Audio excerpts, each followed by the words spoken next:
কিছু পাইনি, আমরা কোনো কিছু পাই নাই।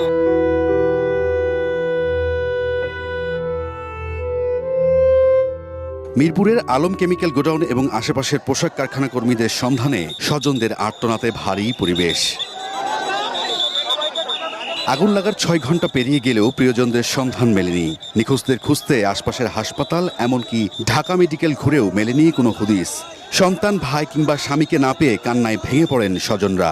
প্রথম 8-10টা ড্রাম, এত বড় বড় ড্রাম, এটা বাস্টে আমাদের 7তলা বিল্ডিং, আপনি দেখছেন এই বিল্ডিং ওভার করে ওই সামনে রাইজিংয়ের বিল্ডিংয়ে পড়ছে। আগুনের যে ইটা, ওই ড্রামটা বা ওই জায়গায় ট্রাক ছিল, ট্রাকের পর গেছে ওই ট্রাকটা, আবার ওই সিলিন্ডারগুলো ওই দিকে কী করেছে, সিলিন্ডার আগুনটা পুরো নদীর ভিতরে ঢুকে গেছে, পরে ওই জায়গার মানুষগুলো মরছে। উপরে আমি তাকাইছি, দেখেছি ধুমা, হ্যাঁ অনেক ধুমা আসছে। আমি তাড়াতাড়ি বাসি ই করিয়া বাসি ফুটিতে লাগলাম। 11:30 বাজে ফোন দিছি, আগুন আগুন করে চিল্লাইছে, এটুকুই আমি শুনছি। শুনে ফোন কাইটটা ফোন দিছি, তারপর আর ফোন রিসিভ করে নাই।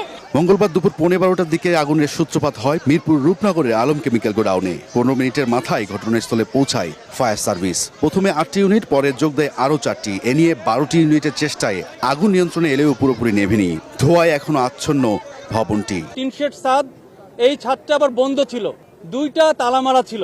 উপরের দিকে আপনার যেতে পারে নাই, এবং নিচের দিকে আপনারা জেনে থাকবেন যে পরিমাণ কেমিক্যালের যে বিস্ফোরণটা হয়েছে, সাদা যে ধোঁয়াটা অত্যন্ত টক্সিক, এটা ইনহেল করার কারণে আকস্মিকভাবেই হয়তো এতজন, আমার মনে হয়, যেটা আমাদের মনে হয় যে এটা ওনারা সেন্সলেস হয়ে মৃত্যুবরণ করেছেন। ফায়ার সার্ভিস জানায়, গুদামে ব্লিচিং পাউডার, প্লাস্টিক, হাইড্রোজেন পার অক্সাইড সহ 7 থেকে 8 ধরনের কেমিক্যাল ছিল।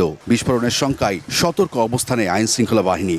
গার্মেন্টস অংশের ফায়ারটা নিয়ন্ত্রণ হয়েছে, গার্মেন্টস অংশের ফায়ারটা সম্পূর্ণ নিয়ন্ত্রণ হয়েছে, কিন্তু যেই অংশটুকু আপনার কেমিক্যাল, ওই গোডাউনটার ফায়ার এখনো নিয়ন্ত্রণ হয়নি। দুর্ঘটনাস্থলে উৎসুক জনতার ভিড় সামলাতে হিমশিম অবস্থা। নিরাপদ দূরত্বে রাখতে চেষ্টা চালিয়ে যাচ্ছে সেনাবাহিনী সহ অন্যান্য আইন শৃঙ্খলা বাহিনী।